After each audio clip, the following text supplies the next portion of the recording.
జై వీరబ్రహ్మ జై గోవిందమాంబ జై. నేను మీ కృష్ణమాచార్య శ్రీ బ్రహ్మపదం. ఒక వ్యక్తి యొక్క భూత భవిత వర్ధమానాలు తెలియజేసే జ్యోతిషాస్త్రం చాలా అద్భుతమైంది.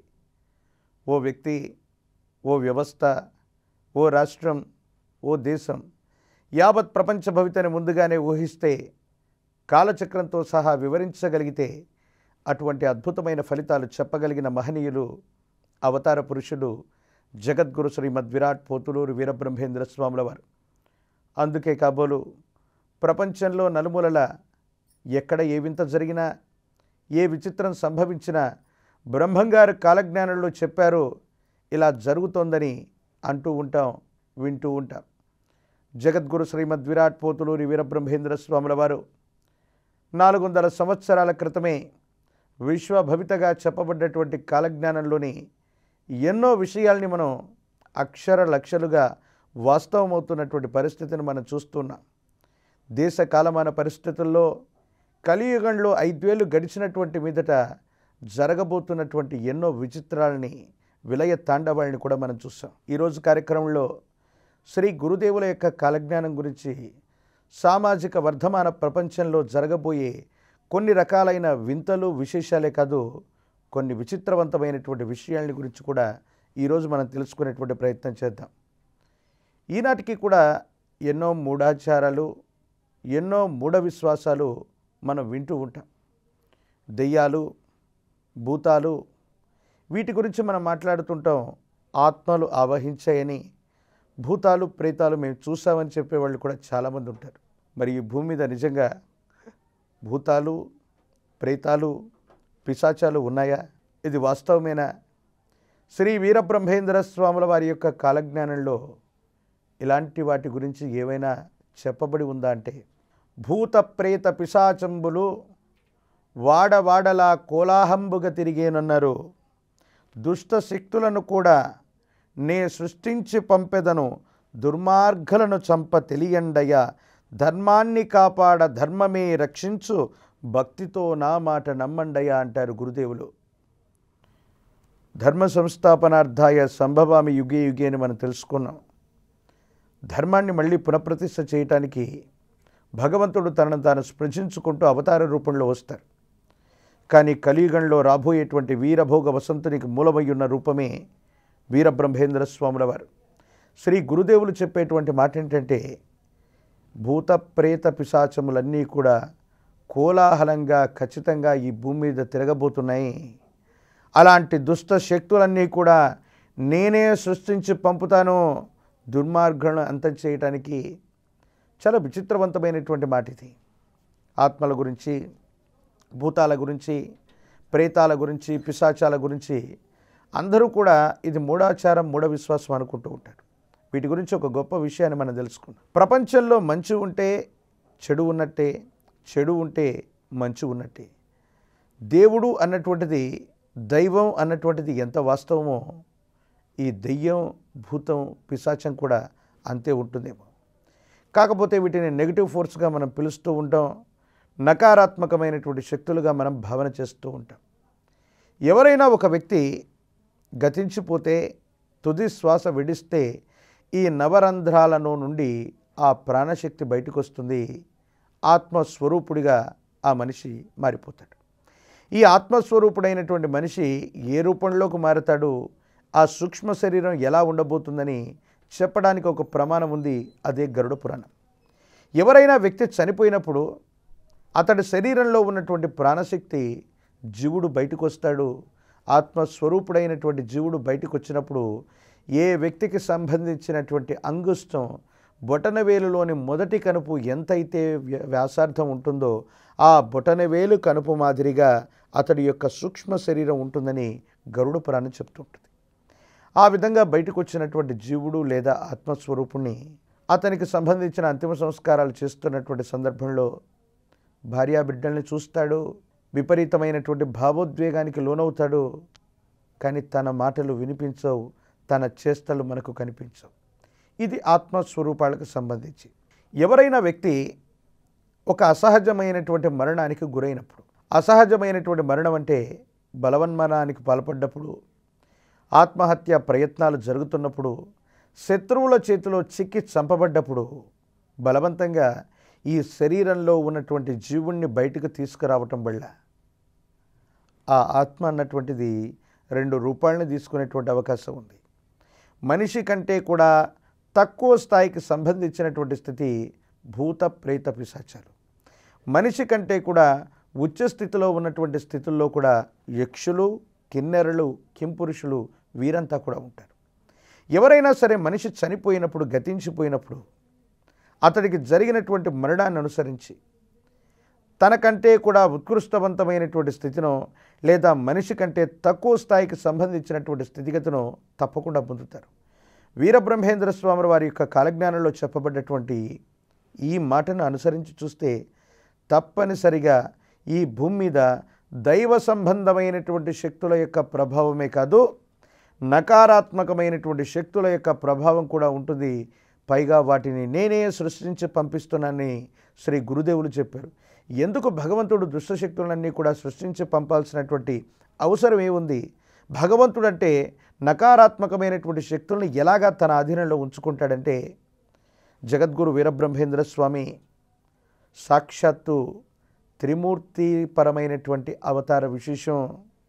బ్రహ్మ, విష్ణు, మహేశ్వరుల యొక్క విశేషవంతమైనటువంటి సృష్టి, స్థితి, లయ కారకత్వాన్ని కలిగి ఉంటారు. ఆ భూతపతి పరమేశ్వరుడు యొక్క అధీనంలో పరమదాది గణాలే కాదు, ఇటువంటి భూత ప్రేత పిశాచాలన్నీ కూడా ఉంటాయి. అందుకే ఆ పరమేశ్వరుడి యొక్క కుమారుడైనటువంటి వీరభద్రుడే ఆజ్ఞగా భూత ప్రేత గణాలన్నీ కూడా ఆయన యొక్క అధీనంలో ఉంటాయి. మరి స్వామివారు ఆ అంశ విశేషం చేతనేమో అపర వీరభద్రుణ్ణి దక్షయజ్ఞాన్ని ధ్వంసం చేయడానికి పంపించినట్టేమో ఈ భూమి మీద మళ్ళీ విశేషవంతమైన ధర్మాన్ని ప్రతిష్ఠ చేయటానికి కాను ఈ ప్రమద గణాలనే కాదు, భూత ప్రేత పిశాచాలని, అవసరమైతే దుష్ట శక్తుల్ని కూడా సృష్టించి ఈ దుష్టులను సంహరించమని పంపిస్తున్నానని గురుదేవులు వీరభోగ వసంతరాయుడుగా వచ్చే మునుపు ఈ సంఘటన జరగబోతుందని చెబుతున్నటువంటి సంఘటన. సామాజిక వర్ధమాన ప్రపంచంలో ఈ మధ్యకాలంలో చాలాసార్లు మనం చూస్తూ ఉంటాం. చాలా వీడియోలు వైరల్ అవుతున్నాయి. అవి పాశ్చాత్య దేశాల్లో కొన్ని విచిత్రవంతమైనటువంటి ఆకారాలు కనిపించటం, దయ్యాన్ని, భూతాన్ని, ప్రేతాన్ని గురించి మనం మాట్లాడుకుంటూ ఉండటం, నిషీదిగా ఉన్నటువంటి అర్ధరాత్రి సమయంలో మనం వెళుతున్నటువంటి సందర్భంలో కొన్ని విచిత్రవంతమైనటువంటి ఆకారాలను మనల్ని వెంబడించేటువంటి ప్రయత్నం చేయటం. కేరళ లాంటి ఒక ప్రత్యేకమైనటువంటి ప్రదేశంలో ఈనాటికి కూడా ఒక కథ వాడుకలో ఉంది. కేరళ రాష్ట్రంలో ఒక గ్రామంలో ఒక గొప్ప మర్రి చెట్టు ఉంది. అర్ధరాత్రి సమయంలో ఎవరైనా సరే ఆ ప్రాంగణంలో వెళ్ళాలి అంటే, ఆ రహదారిలో వెళ్ళాలంటే ఆ చెట్టు కింద మించి మాత్రమే వెళ్ళాలి. కానీ అర్ధరాత్రి సమయంలో ఆ చెట్టుపైకి మనం కనుక చూస్తే ఒకటి కాదు, ఇద్దరు కాదు, 10ల సంఖ్యలో కొంతమంది వ్యక్తులు విచిత్రవంతమైన తెలుపు, నలుపు వర్ణాలతో కూడిన ఆకారాలతో ఆ చెట్టుకు వేళ్లాడుతున్నట్టు, ఆ చెట్టు కొమ్మల మీద కూర్చున్నట్టు చాలామంది చూశారని సామాజిక మాధ్యమాల్లో మనం అనుకుంటూ ఉంటాం, సామాజిక మాధ్యమాల్లో మనం చూస్తూ ఉంటాం. అలాగే మన ఇంటి ప్రాంగణంలో పాడుబడ్డటువంటి, నిషీధిగా ఉన్నటువంటి, శిథిలావస్థలో ఉన్న భవనాల్లో కూడా ఒక విచిత్రవంతమైనటువంటి కొన్ని రకాలైనటువంటి అరుపులని, శబ్దాలని మనం చూస్తూ ఉంటాం. ఎవరు లేకపోయినప్పటికీ అర్ధరాత్రి, అపరాత్రి పర్వదినాల్లో, అమావాస్య లాంటి పర్వదినాల్లో విచిత్రవంతమైనటువంటి ఏడుపుల్ని మనం చూస్తుంటాం. ఇవన్నీ కూడా నకారాత్మకమైనటువంటి శక్తులే. ఇవి ఖచ్చితంగా భూమి మీద ఉన్నాయి.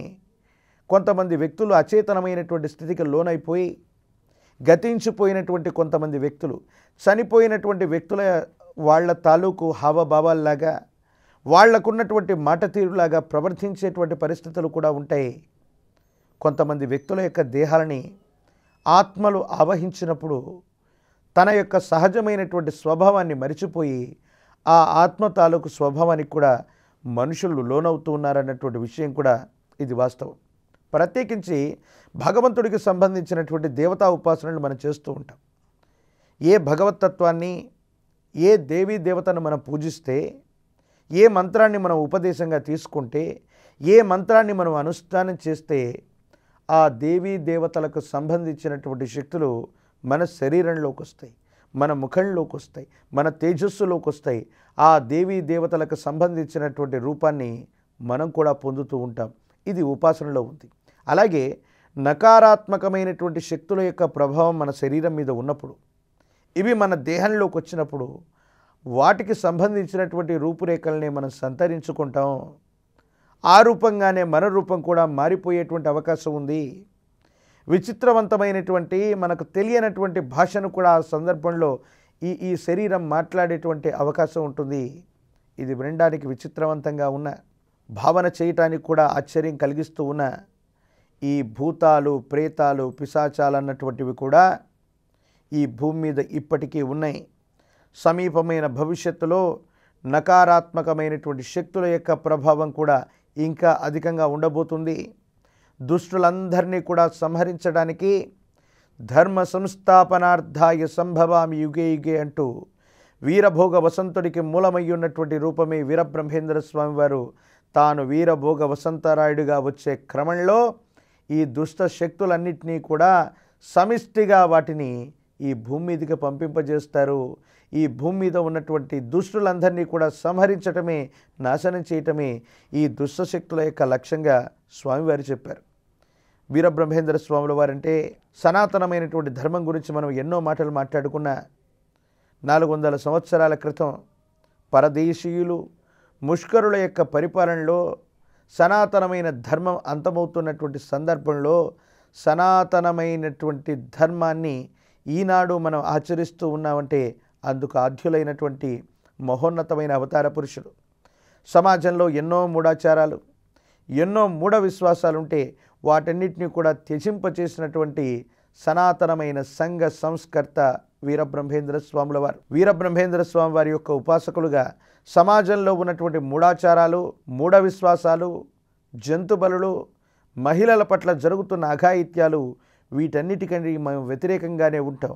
కానీ గురుదేవులు చెప్పినటువంటి మాట ప్రకారంగా భూత ప్రేత పిశాచాలు అన్నటువంటివి ఇవి విశ్వాసమో మూఢ విశ్వాసమో కాదు, ఇవి ఖచ్చితంగా ఉన్నాయి. భగవతత్వం ఉన్నది ఎంత నిజమో, భగవతత్వం ఉన్నటువంటిది ఎంతవరకు నిజమో ఇటువంటి నకారాత్మకమైనటువంటి శక్తుల యొక్క ప్రభావం కూడా ఉందని సాంద్ర సింధువేదమైనటువంటి కాలజ్ఞానం మనకు చెబుతుంది. ఈ సాంద్ర సింధువేదమే సమీపమైనటువంటి భవిష్యత్తులో ఈ విశ్వానికి ఇదే ప్రధానమైనటువంటి ప్రమాణం కాబోతుంది.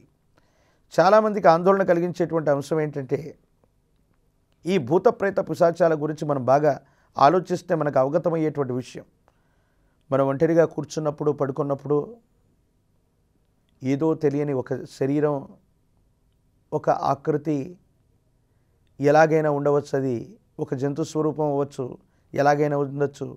మన పక్కగా నించున్నట్టు, మనతో పాటు వస్తున్నట్టు, మన చుట్టూ పరిక్రమణ చేస్తున్నట్టు, మన ఎదురుగా నించున్నట్టు ఒక అనుభూతిని మనం ఫీల్ అవుతూ ఉంటాం. ఒక అనుభూతికి మనం లోనవుతూ ఉంటాం. ఇది వాస్తవమేనా? ఈ శక్తి యొక్క ప్రభావం ఏంటి? ఒంటరిగా మీరు కూర్చున్నటువంటి సందర్భంలో ఒక సుగంధ పరిమళభరితమైనటువంటి వాసన వస్తుంది. మీరున్నటువంటి ప్రదేశంలో మీరు తప్ప ఎవరు ఉండరు, కానీ అక్కడ మాత్రం సుగంధ పరిమళమైనటువంటి సువాసన వెదజల్లుతూ ఎవరో వచ్చి వెళుతున్నట్టుగా అనుభూతిని చెందుతూ ఉంటాం. దీని వెనక ఉన్నటువంటి కారణం ఏంటి?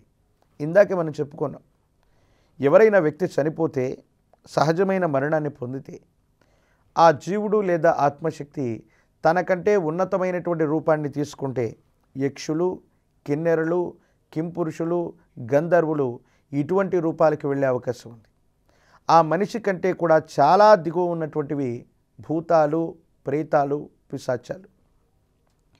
ఎవరైనటువంటి వ్యక్తి మన కుటుంబానికి సంబంధించిన తండ్రి గారు, తాతగారు, కుటుంబ సభ్యులు ఎవరైనా వాళ్ళు గతించిపోయారు ఏదో కారణంగా, వాళ్ళు మనిషి కంటే కూడా అద్వితీయమైనటువంటి ఉన్నతమైన రూపాన్ని తీసుకున్నప్పుడు, యక్షులు, కిన్నెరలు, కింపురుషులుగా మారినప్పుడు ఈ గతించిపోయినటువంటి వ్యక్తులు వాళ్ళ యొక్క ఆత్మ వాళ్ళ కుటుంబ సభ్యులకు సహాయం చేస్తుంది. తాను భౌతిక దేహంతో కొన్ని బాధ్యతలు నిర్వర్తించలేకపోయాను, నా గర్భవాసాన జనించిన సంతతో నా కుటుంబ సభ్యులు వేదన పడుతున్నారు, వీళ్ళకి ఏదో రకంగా సహాయం చేయాలన్నటువంటి ఉద్దేశం చేత ఆ ఆత్మస్వరూపుడైనటువంటి జీవుడు కొన్ని అదృశ్య రూపాల్లో వచ్చి వాళ్ళకు సాయం చేసేటువంటి ప్రయత్నం చేస్తుంటాడు. వాళ్ళు ఇబ్బందుల్లో ఉన్నప్పుడు, ప్రమాదాల్లో ఉన్నప్పుడు, ఏవైనా ఇబ్బందులు జరగబోతున్నటువంటి సందర్భంలో గతించిపోయినటువంటి మన పితృదేవతలు మనకు స్వప్నంలో రావటము, లేదా వాళ్ళు సూక్ష్మ శరీర రూపంలో వచ్చి మనకు సహాయం చేయటం అన్నటువంటిది ఈ పునర్జన్మలకు సంబంధించినటువంటి సిద్ధాంతాలు అవ్వచ్చు, ప్రత్యేకించి గురుదేవులు చెప్పినటువంటి కాలజ్ఞానంలో అవ్వచ్చు, ఇంకా యోగ సాధనలో అవ్వచ్చు, మన పెద్దలందరూ కూడా చెప్పినటువంటి మాట ఇది. మహర్షులందరూ కూడా చెప్పినటువంటి మాట ఇది. క్రియాయోగ్య దీక్ష గురించి ప్రపంచానికి విశ్వవ్యాప్తం చేసినటువంటి మహా అవతార్ బాబాజీ గారి యొక్క శిష్య పరంపరలో అవనివ్వండి, యోగ వాసిష్టంలో అవ్వండి, సనాతనమైనటువంటి ధర్మానికి సంబంధించినటువంటి మహర్షులు అవనివ్వండి, వాళ్ళ యొక్క జీవితంలో ఇలాంటి సంఘటనలు ఎన్నో జరిగినట్టుగా జరుగుతాయని చెప్పినటువంటి తార్కాణాలు కూడా మనం చూస్తూ ఉంటాం. అందుకే మన పితృదేవతలు అవ్వచ్చు, మీ పూర్వీకులు అవ్వచ్చు, మీకు తరచుగా కలలోకి వస్తూ ఉన్నారు అంటే అర్థం మీ జీవితంలో ఏదో ఒక గొప్ప మలుపు జరగబోతోంది. ఇది మంచో చెడో జరగడానికి సంభావ్యత ఉన్నటువంటి పరిస్థితి. వాళ్ళు శరీరంలో ఉన్నప్పుడు, శరీరంతో ఉన్నప్పుడు మీ బాధ్యతల్ని సరిగ్గా నిర్వర్తించలేదేమో, లేదా మీ బాధ్యతని నిర్వర్తించకుండానే వాళ్ళు గతించిపోయారేమో, మళ్ళీ వాళ్ళకి ఇంకా జన్మ రాలేదేమో. అందుకే ఆ బాధ్యతలను పూర్తి చేసుకోవడానికి సూక్ష్మ శరీర రూపంలో మళ్ళీ ఈ భూమి మీదకి వచ్చి మీకు సహాయం చేస్తూనే ఉంటారు. వీళ్ళని యక్షులు, కిన్నెరులు, కింపురుషులుగా పిలుస్తారు. వీళ్ళు వచ్చినప్పుడు అద్భుతమైనటువంటి సువాసనలు వెదజల్లే పరిస్థితి ఉంటుంది. మరో సందర్భంలో తమకు తాముగా ప్రాణాన్ని తీసుకున్నటువంటి, ఆత్మహత్యాది ప్రయత్నాలు చేస్తున్నటువంటి వ్యక్తులు కొందరు, శత్రువుల చేతిలో చంపబడ్డటువంటి వాళ్ళు కొందరు, ప్రత్యేకించి వాళ్ళ యొక్క ఆరోగ్యపరమైన అంశాల్లో తీవ్రమైనటువంటి వేదనను అనుభవించి శరీరాన్ని వదిలిపెట్టిన వాళ్ళు కొందరు. వీళ్ళకి ఆయుష్ తీరకో గండ సమయంలోనో వీళ్ళ యొక్క ప్రాణం పోవటం వల్ల వీళ్ళు మనిషి కంటే కూడా తక్కువ స్థాయికి సంబంధించిన భూత ప్రేత పిశాచాలుగా ఉండిపోతారు. వాళ్ళ ఆయు ప్రమాణం తీరలేదు కాబట్టి ఎక్కడైతే వాళ్ళు గతించిపోయి ఉంటారో ఈ భూమండలంలోనే మరికొన్ని సంవత్సరాలు లేదా వాళ్ళ యొక్క ఆయు ప్రమాణం ఉన్నంత వరకు అక్కడే సంచరించవలసినటువంటి పరిస్థితి ఏర్పడుతుంది.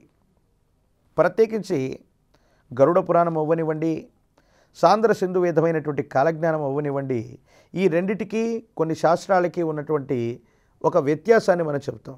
ఇవన్నీ కూడా కాలంతో ముడిపడి ఉంటాయి. కాలస్వరూపుడైనటువంటి పరమేశ్వరుడి యొక్క ఆధీనంలో కాలం ఉందని చెప్తాయి. మనందరికీ కూడా ఒక్క మాసం అంటే 30 రోజులు. కానీ ఆత్మస్వరూపుడైనటువంటి జీవుడు ఈ దేహంలో నుండి బయటకు వస్తే 30 రోజులు దట్ ఈక్వల్ టు వాళ్ళకు ఒక్కరోజు. అదే ఒక పౌర్ణమి, అమావాస్య.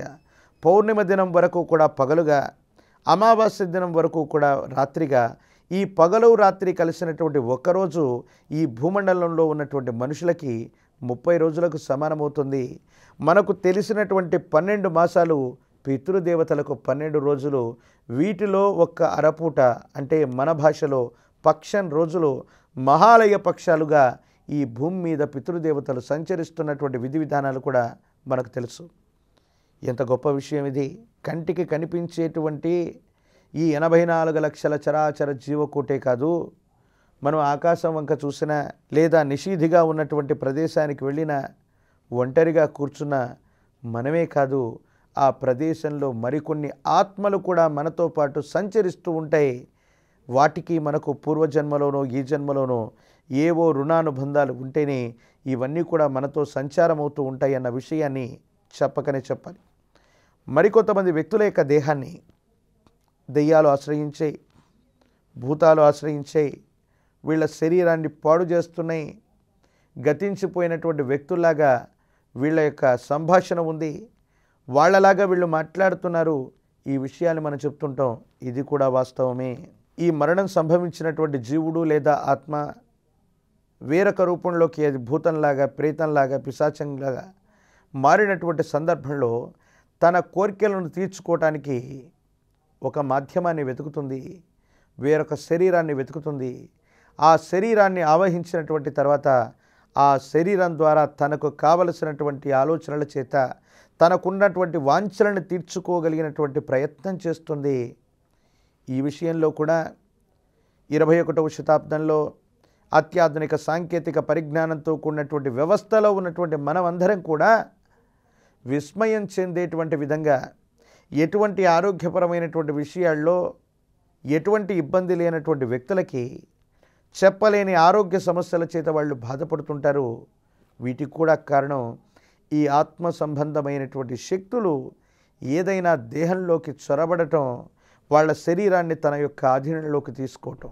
అందుకే ఆ వ్యక్తి యొక్క భాష మారుతుంది, రూపురేఖలు మారిపోతాయి, విశేషవంతమైన వృద్ధాప్య ఛాయలు వస్తూ ఉంటాయి, దుర్గంధపూరితమైనటువంటి వాసన వస్తుంది, తినకూడని ఆహారం, తినకూడని పదార్థాన్ని తినాలనిపించేటువంటి పరిస్థితులు కూడా వస్తూ ఉంటాయి. ఇలాంటి స్థితిగతుల వల్లే, ఇలాంటి విచిత్రవంతమైనటువంటి దుష్ట గ్రహాల వల్లే, భూత ప్రేత పిశాచాల వల్లే ప్రపంచంలో మరి గొప్ప విపత్తు ఒకటి రాబోతుంది.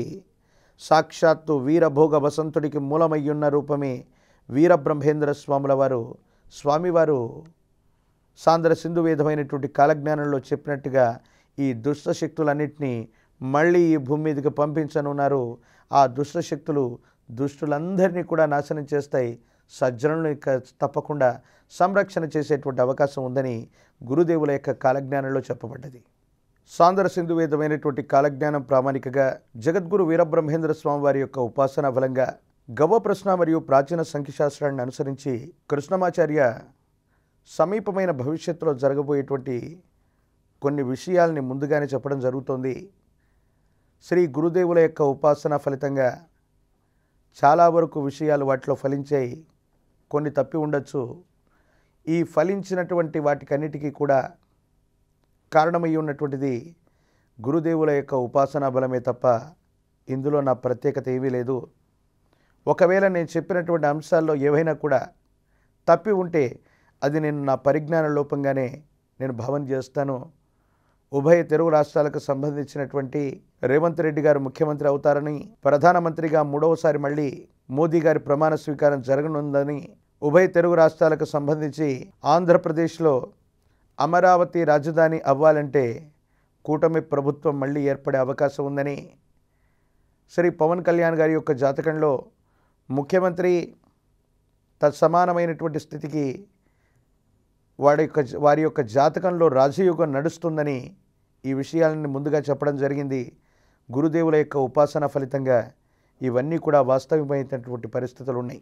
ఈరోజు కార్యక్రమంలో ఉభయ తెలుగు రాష్ట్రాలకు సంబంధించిన మాన్యశ్రీ మాజీ ముఖ్యమంత్రి వర్యులు శ్రీ వైఎస్ జగన్మోహన్ రెడ్డి గారి యొక్క భవితవ్యం సమీపమైన భవిష్యత్తులో ఎలా ఉండబోతుంది, ఏం జరగబోతుంది అన్నటువంటి విషయాన్ని గురించి మనం ఇప్పుడు తెలుసుకునేటువంటి ప్రయత్నం చేద్దాం. శివాయ బ్రహ్మణే నమ. ఓం హ్రీం క్లీం శ్రీం శివాయ బ్రహ్మణే నమ. వీరబ్రహ్మేంద్ర స్వామినే నమో నమ. జై వీరబ్రహ్మ జై గోవిందమాంబ జై. మాన్యశ్రీ మాజీ ముఖ్యమంత్రి వర్యులు శ్రీ వైఎస్ జగన్మోహన్ రెడ్డి గారు ఆరుద్ర నక్షత్రం, వారిది మిథున రాశి. ప్రశ్నాశాస్త్రాన్ని అనుసరించి వచ్చినటువంటి ఫలితం 6. ఇది శుక్ర భగవానుడికి సంబంధించినటువంటిది. చాలాసార్లు జ్యోతిష్యపరమైనటువంటి అంశాన్ని చెప్పేటువంటి సందర్భంలో నేను చెప్తూ ఉంటాను. ఆరుద్ర నక్షత్రం, మిథున రాశి, గోచార వశాత్తు దేవగురువు అయినటువంటి బృహస్పతి వృషభంలో వ్యయస్థానంలో ఉన్నాడు. అంటే వారి యొక్క జాతకంలో గురుబలం లేకపోవటం ప్రధానమైనటువంటి సమస్య. ఇప్పుడు వచ్చినటువంటి అంశం 6, ఇది శుక్ర భగవానుడికి సంబంధించినటువంటిది. శుక్రుడు స్త్రీ సంబంధమైనటువంటి కారకత్వాలకు కారణమవుతుంటాడు, అభిప్రాయ భేద సంబంధమైనటువంటి విషయాలకు కూడా కారణమవుతుంటాడు. సహోదరి వర్గం, ప్రత్యేకించి స్త్రీ సంబంధమైనటువంటి వ్యక్తులు, వీళ్ళ వల్ల మంచి చెడుల యొక్క మేలు కలయికగా జీవితం ఉండబోతుంది. శ్రీ వైఎస్ జగన్మోహన్ రెడ్డి గారి యొక్క జాతకంలో కుటుంబానికి సంబంధించినటువంటి స్త్రీలు అవ్వచ్చు, వారి కుటుంబ సభ్యులు అవ్వచ్చు, సహోదరి వర్గంతో ఏర్పడుతున్నటువంటి భిన్నమైనటువంటి అభిప్రాయ భేదాల కారణంగా, ప్రత్యేకించి వారి యొక్క సహోదరునిలతో వారికి ఉన్నటువంటి ఇబ్బందులు లేదా కుటుంబపరమైనటువంటి అంశాల్లో ఏర్పడుతున్నటువంటి ప్రతికూలతల వల్ల సమీపమైన భవిష్యత్తులో కుటుంబ సభ్యులు కూడా చట్టపరమైనటువంటి పరిధిలోకి వైఎస్ జగన్మోహన్ రెడ్డి గారి యొక్క పేరును తీసుకొచ్చేటువంటి అవకాశం ఉంది. ఇది ఆందోళన కలిగించేటువంటి అంశం అయి ఉండొచ్చు.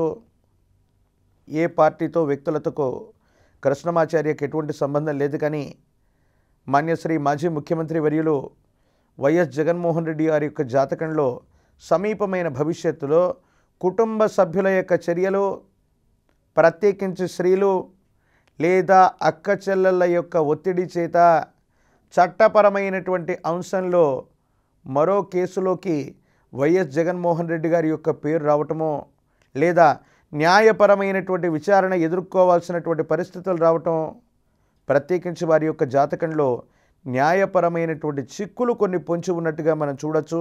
కలకంట కన్నీరొరికిన సిరి ఆ ఇంట ఉండదని పెద్దలు చెప్తుంటారు. ఏ ఇంట్లోనైనా ఏ ఇల్లాలు అవ్వచ్చు, ఏ స్త్రీ అవ్వచ్చు, కన్నీళ్లు పెట్టుకుంటే ఆ ఇంటికి ఆ కుటుంబానికి అరిష్టమని మనం చెప్పుకుంటూ ఉంటాం. అలాంటిది మన కుటుంబానికి సంబంధించి మన బాగోగులు చూడవలసినటువంటి మనం బాగుంటే చూడాలనుకున్నటువంటి ఆడపిల్లల యొక్క కన్నీళ్లు కూడా మనకు కొంత ఇబ్బంది కలిగిస్తుంటాయి. మాన్యశ్రీ మాజీ ముఖ్యమంత్రి వర్యులు వైఎస్ జగన్మోహన్ రెడ్డి గారి యొక్క జాతకం అనే కంటే కూడా వాళ్ళ యొక్క కన్నీళ్ళే ఆయనకు కాస్త ఇబ్బందికరమైనటువంటి స్థితిగతులకి ఇప్పటికీ కారణమయ్యాయి. సమీపమైన భవిష్యత్తులో వీటి యొక్క తీవ్రత కూడా ఖచ్చితంగా పెరిగేటువంటి అవకాశం ఉన్నట్టుగా మనం భావన చేయొచ్చు. ఈ శుక్ర సంబంధమైనటువంటి స్థితిగతుల వల్ల వాళ్లతో అభిప్రాయ భేదాలు రావటం, చట్టపరమైనటువంటి కొన్ని రకాలైనటువంటి వ్యవస్థల్లోకి మళ్ళీ వెళ్ళటం, న్యాయ విచారణ ఎదుర్కోవాల్సినటువంటి పరిస్థితులన్నీ కూడా రాబోయే 6 సంఖ్య కలిగినటువంటి మాసాల్లో జరిగే అవకాశం ఉంది. ప్రత్యేకించి వారి జాతకంలో ప్రస్తుతానికి దేవగురువు అయినటువంటి బృహస్పతి కూడా వ్యయస్థానంలో ఉన్నటువంటి పరిస్థితిని గోచారవశాత్తు మనం గమనించవచ్చు. ఏది ఏమైనప్పటికీ ఇలాంటి తీక్షణమైనటువంటి ఇబ్బందులు ఏర్పడుతున్నప్పుడు పరిహారాల కంటే కూడా తోబుట్టువులు, రక్త సంబంధికులు, అక్క చెల్లెళ్ళు, మాతాపితృ సమానమైనటువంటి వ్యక్తులు లేదా కుటుంబానికి సంబంధించినటువంటి స్త్రీలను మళ్ళీ గౌరవించటం, వారితో కూర్చొని మాట్లాడటం, వారి మనసులోని వేదనకి ముభావానికి కారణం తెలుసుకోవటం వల్ల సగానికి సగం సమస్యలు పరిష్కారం అవుతాయి. అతి తాంత్రిక సంబంధమైనటువంటి విధి విధానం చేత అమ్మవారి స్వరూపమైనటువంటి లలితా త్రిపురాంబిక, బాలా త్రిపురాంబిక అమ్మవారి యొక్క మహోన్నతమైనటువంటి తాంత్రిక విధానాల ద్వారా వీటికి ఉపశమనం కలిగించేటువంటి ప్రయత్నం అయితే చేయవచ్చు. కానీ వైఎస్ జగన్మోహన్ రెడ్డి గారి యొక్క జాతకంలో రాబోయేటువంటి 6 మాసాల్లో చట్టపరమైన, న్యాయపరమైన విచారణలకు సంబంధించినటువంటి విషయంలో మరో కేసు నమోదయ్యే అవకాశం కానీ, లేదా ఇప్పుడున్నటువంటి వాటి గురించి వారి కుటుంబ సభ్యులే వీటిని తెర మీదకి తీసుకొచ్చి ఆయనకు న్యాయపరమైనటువంటి విచారణలో ఎదుర్కొనేటువంటి చేసేటువంటి ప్రయత్నం కానీ ఇది జరగబోతుంది అనటంలో ఎటువంటి సందేహం కూడా లేదు. మళ్ళీ వచ్చే కార్యక్రమంలో మళ్ళీ కలుసుకుందాం. అంతవరకు సెలవు. జై వీరబ్రహ్మ, జై గోవిందమాంబ జై.